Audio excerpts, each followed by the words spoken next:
تو مشورے کے بعد یہ کہا گیا کہ منت تو مانی تھی مطلق کہ جو بھی پیٹ میں ہوگا اس کو بیت المقدس کی نظر کر دیں گے، لہٰذا میں اپنی بیٹی کو بیت المقدس کی نظر کرتی ہوں۔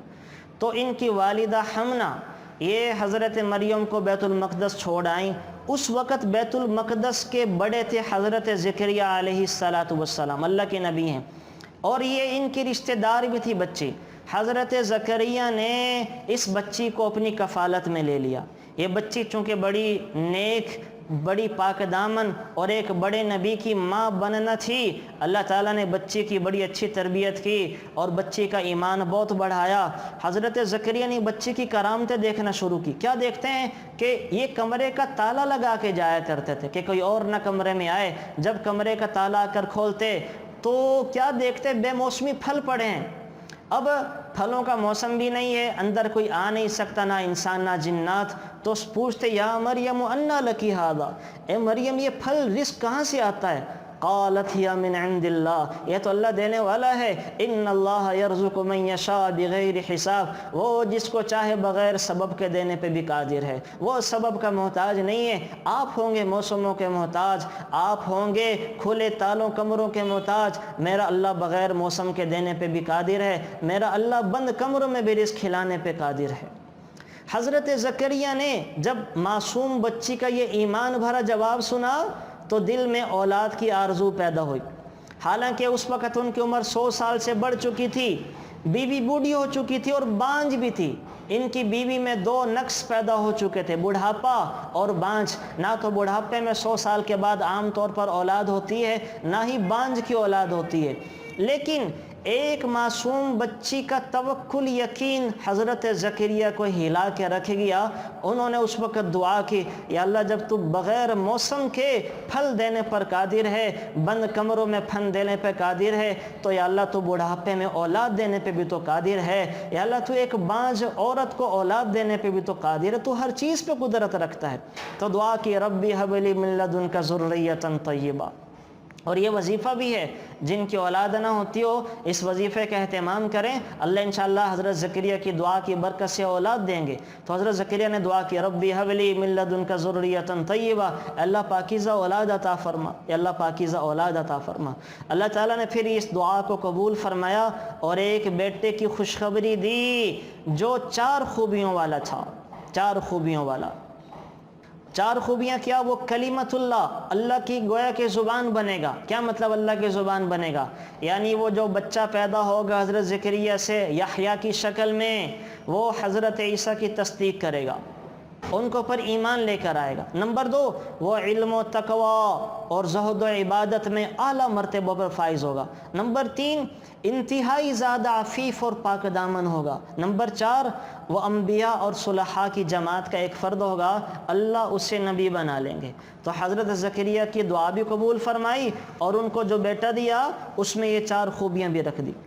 اور تیسرا جو قصہ یہاں پر پیش آیا وہ کیا ہے؟ ایک تو میں نے آپ کو بتایا ما فوق الفطرت، حضرت مریم علیہ السلام، ان کے حضرت عمران اور حمنہ بنت ناقوس والا بے موسمی پھلوں کا آنا۔ حضرت زکریا کو نمبر 2، وہ بغیر کسی بڑھاپے میں اور بانجھ پن میں اولاد کا دینا۔ نمبر 3 قصہ حضرت عیسیٰ کی ولادت کا ہے، حضرت عیسیٰ کی ولادت بھی عجیب ہے کہ اللہ تعالیٰ نے بغیر والد کے آپ کو اولاد دی۔ حضرت مریم کو فرشتوں نے آ کے کہا، یا فرشتے آ کے کہہ رہے ہیں اے مریم تمہیں اولاد ہوگی۔ حضرت مریم بڑی حیران ہوئی کہ مجھے کسی انسان نے چھوا تک نہیں، اولاد کیسے ہوگی؟ تو فرشتے کہہ رہے ہیں کہ اللہ تو کن فیکون پہ قادر ہیں، وہ جو چاہیں کرنے کے اوپر قدرت رکھتے ہیں، اللہ تجھے ایسے ہی اولاد دیں گے، اللہ ایسے ہی اولاد دیں گے۔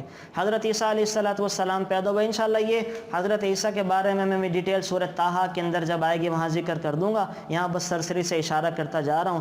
تو حضرت عیسیٰ جب پیدا ہوئے اور مختلف معجزات ان کے سامنے آئے تو یہودیوں نے آپ کو قتل کرنے کا ارادہ کر لیا، یہودیوں نے قتل کرنے کا ارادہ کیا اور اللہ تعالیٰ نے آپ کو بچانے کی تدبیر کی۔ یہودیوں نے کیا کیا؟ قتل کرنے کے لیے یہاں پہ یہ ساری آ گئی، وَمَكَرُوا وَمَكَرَ اللَّهُ وَاللَّهُ خَيْرُ الْمَاكِرِينَ إِذْ قَالَ اللَّهُ يَا عِيسَىٰ إِنِّي مُتَوَفِّيكَ وَرَافِعُكَ إِلَيَّ وَمُطَهِّرُكَ مِنَ الَّذِينَ كَفَرُوا وَجَاعِلُ الَّذِينَ اتَّبَعُوكَ۔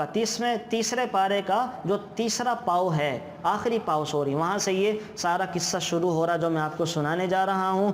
اب حضرت عیسیٰ علیہ السلام کو یہودیوں نے قتل کرنے کا دعویٰ کیا، لیکن اللہ نے آیتیں اتار دیں کہ آپ کو ہم بچائیں گے۔ حضرت عیسیٰ کے بندوں میں سے کسی ایک نے مخبری کر دی کہ عیسیٰ یہاں پر ہیں، کمرے میں گئے ہیں، تو یہودی داخل ہوئے، وہ مخبری کرنے والا بھی داخل ہوا، حضرت عیسیٰ کو پکڑا گیا، سولی پہ لٹکا دیا گیا۔ لیکن اللہ نے اپنی قدرت سے کیا کیا، حضرت عیسیٰ کو آسمانوں پر بلا لیا، اور جو مخبری کرنے والا تھا اس کو حضرت عیسیٰ کی شکل دے کے سولی پہ لٹکا دیا۔ یہودی یہ سمجھے کہ ہم نے اصل والے عیسیٰ کو سولی پہ لٹکا دیا ہے، جبکہ اللہ نے اپنے کلام کے اندر اتار دیا کہ ہم نے عیسیٰ کو اپنے پاس آسمانوں پر بلا لیا، اور اس کی جگہ کسی اور کو سولی پہ لٹکا دیا گیا، کسی اور کو سولی پہ لٹکا دیا گیا۔ اب حضرت عیسیٰ علیہ السلام امت محمدیہ میں آپ علیہ السلام کے امتی بن کے تشریف لائیں گے، جو کہ انہوں نے دعا کی تھی، اور حضرت عیسیٰ، حضرت امام مہدی، یہ دونوں مل کر دجال کے ساتھ لڑیں گے۔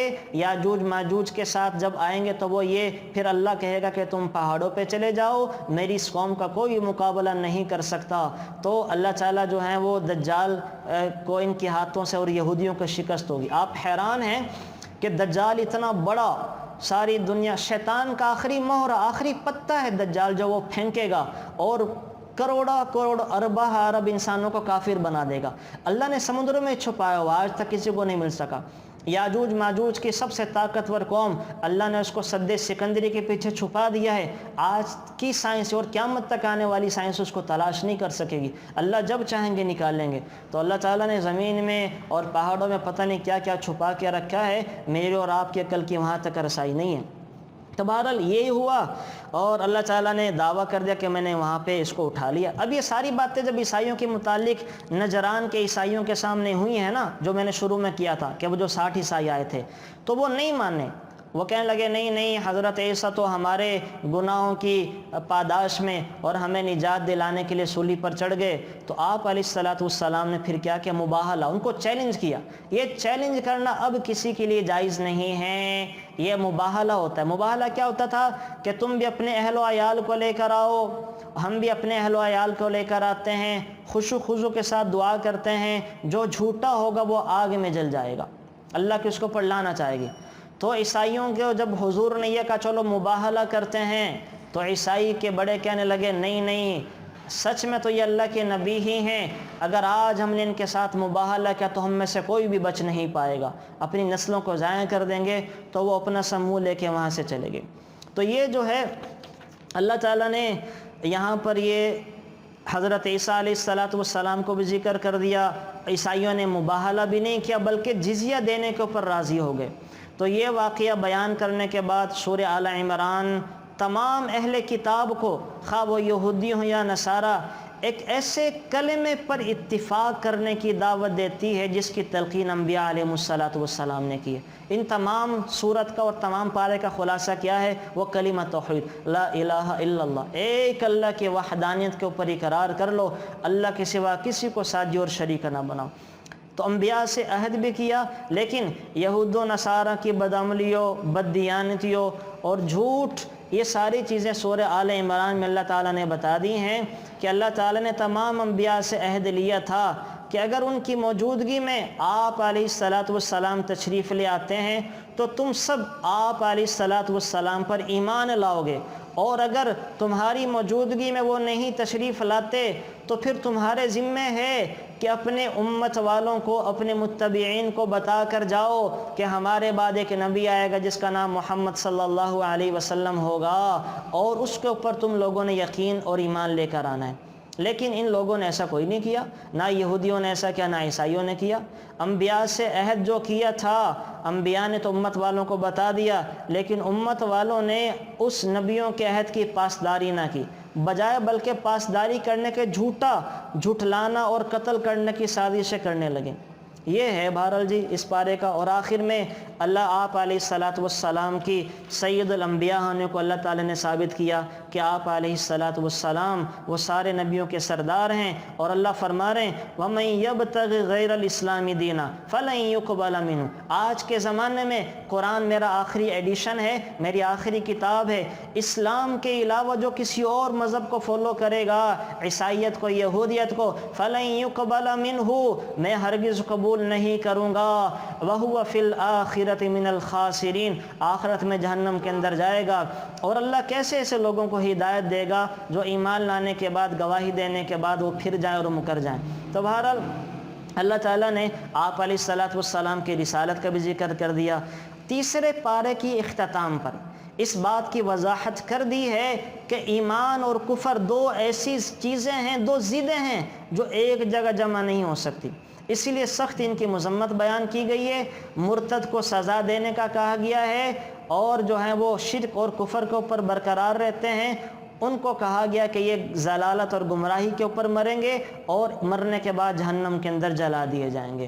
تو سارے پارے کے اندر جو اہم اہم چیزیں تھیں وہ میں نے آپ لوگوں کے سامنے ذکر کر دی ہیں، اور یہاں پہ آج 3 واقعات اور سورہ بقرہ میں جو 5 واقعات مرنے کے بعد زندہ ہونے کے ہیں، ان سے اللہ کرے ہمارا ایمان اور یقین بڑھ جائے کہ انشاءاللہ مرنے کے بعد ہمارا جو یقین ہے اللہ سب کچھ حساب کتاب کرے گا، ہم مرنے کے بعد زندہ کیے جائیں گے۔ اور پھر سود کی جو ڈیفینیشن میں نے بتائی ہے اس میں ذرا غور کیجئے گا، اس کو سمجھنے کی بھی کوشش کیجئے گا، اور اگر خدا نخواستہ کوئی ہم میں سے اس بیماری کے اندر مبتلا ہے اس کے چھوڑنے کی بھی کوشش کریں، اور اپنے معاملات کو، جو سب سے بڑی آیت قرآن کریم کی آیت مدائنہ ہے، تو اپنے معاملات کو صاف کریں، معاملات کو کلیئر کر کے جائیں۔ میرے نبی آخری وقت اپنے معاملات کو صاف کر رہے ہیں، مقروض تھے، اپنے خاندان کے لوگوں سے قرض دلوا رہے ہیں کہ فلانے کا بھی دے دو، فلانے کا بھی دے دو، تاکہ اپنی زندگی میں معاملات صاف کر کے جائیں۔ تو میرے نبی جب معاملات صاف کر کے جا رہے ہیں تو میں اور آپ کیسے وہ بغیر صفائی کے اپنے معاملات کیے چلے جائیں؟ تو معاملات کو بھی صاف کریں، اور اللہ کی ذات کے اوپر ہمارا ایمان اور یقین بڑھ جانا چاہیے، اور جو اسی طرح سے یہ آیت الکرسی کا بھی اہتمام کر لیں۔ جمعہ کے دن جو ہے وہ سورہ کہف پڑھنا مسنون ہے۔ آپ علیہ السلام نے فرمایا سورہ کہف دجال کے فتنے سے بچانے والی ہے، سب سے زیادہ جو دجال کے فتنے سے بچانے والی صورت ہے وہ سورہ کہف ہے۔ سورہ کہف کا اہتمام کریں۔ اللہ کے نبی نے فرمایا جو جمعہ کے دن سورہ کہف پڑھے گا اگلے جمعہ تک اللہ اس کے لیے ایک نور پیدا کر دیتے ہیں جو اس کی حفاظت کرتا ہے۔ تو گھروں میں جا کے بچوں سے بھی پڑھوائیں، خود بھی پڑھیں، تاکہ اللہ تعالی ہماری وہ ہر اگلے جمعہ تک ہر جمعہ پڑھیں گے انشاءاللہ ساری زندگی حفاظت رہے گی۔ تو اس کا اہتمام کر لیں۔ اللہ تعالیٰ مجھے آپ کو عمل کی توفیق نصیب فرمائے۔ Thanks for watching.